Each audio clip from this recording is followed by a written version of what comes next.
Welcome to a new episode from Perfect English with Danny. Today it's all about business and we're going to talk about organizations.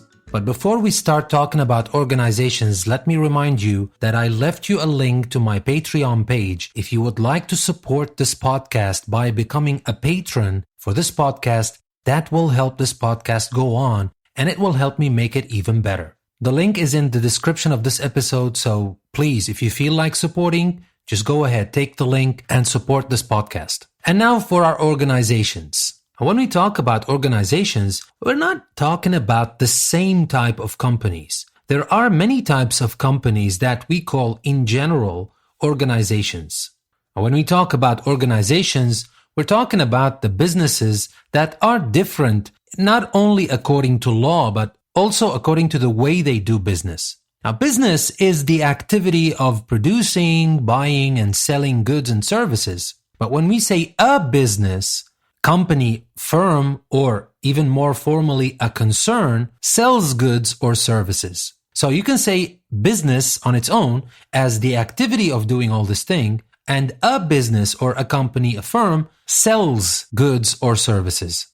A company may also be called an enterprise, especially to emphasize its risk-taking nature. Businesses vary in size from the self-employed person working alone through the small or medium enterprise, or what we call SME, small medium enterprise. You might have seen it before. Now, it stands for small or medium enterprise, to the large multinational with activities in several countries. Now, a large company, especially in the United States, is called a corporation. The adjective is corporate, and you hear that a lot. And it's actually a kind of a trend to use those big words in company, especially the word corporate sounds fancy. So corporation is this large company, especially in American English, and the word or the adjective corporate is often used in different combinations, like when we say corporate culture, corporate headquarters, corporate image, corporate ladder, corporate logo, or corporate profits. So the next time you hear about these things, you know where that word comes from.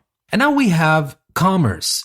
Now the word commerce is used to refer to business. We say in relation to other fields, literature, politics, and commerce. Or we say in relation to government departments that deal with business, the U.S. Department of Commerce, for example. We use it in the name of organizations which help business, like the Chambers of Commerce. Or on the internet, we use it when we say electronic commerce or e-commerce. Now, the adjective commercial describes money-making business activities. For example, we say commercial airline, commercial artist, commercial television, commercial disaster, or commercial land, for example. Now pay attention, you can't say a commerce. It's uncountable. Don't use a commerce, okay? We use it to refer to business, but not like the words we first talked about, enterprise and other things, words that we can use in plural. Commerce is an uncountable noun.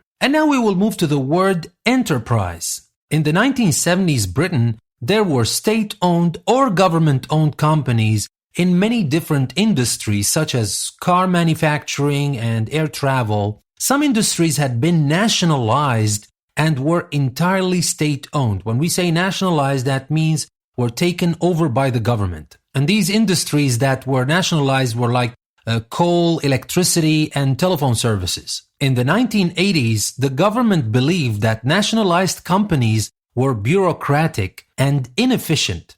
Now, when we say bureaucratic, we mean involving complicated rules and procedures which can cause long delays, which most probably happen. Long delays because there are a lot of procedures and a lot of rules that are complicated that usually nobody really understands. But the bottom line that whatever you want to get done in these companies takes a very long time because of bureaucracy. So, the government found that these nationalized companies were bureaucratic and inefficient. And when we talk about inefficient people, organizations, systems, or machines, we mean that those do not use time, energy, or other resources in the best way.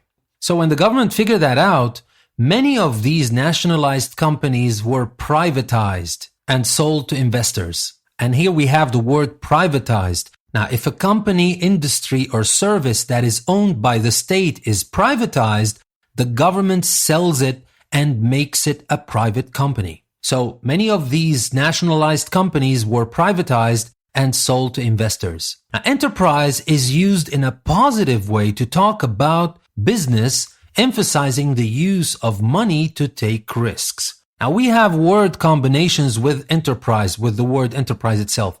We say free enterprise or private enterprise. Now, this is the business activity owned by individuals rather than the state, free or private enterprise. We say enterprise culture, and that is an atmosphere which encourages people to make money through their own activities and not rely on the government. We say enterprise economy, an economy where there is an enterprise culture. And we have an enterprise zone, that is part of a country where business is encouraged because there are fewer laws or lower taxes. So remember, we say free or private enterprise, we say enterprise culture, enterprise economy, or enterprise zone.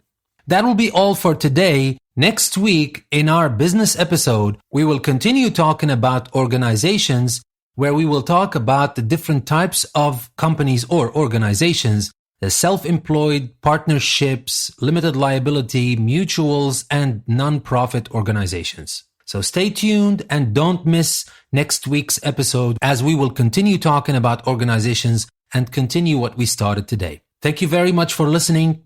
Don't forget to become a patron for this podcast. As you can see, there are no advertisements on the podcast and there will not be any advertisements. So I'm counting on your support to keep this podcast going. This is your host, Danny, saying thank you very much for listening, and I will see you again in the next episode.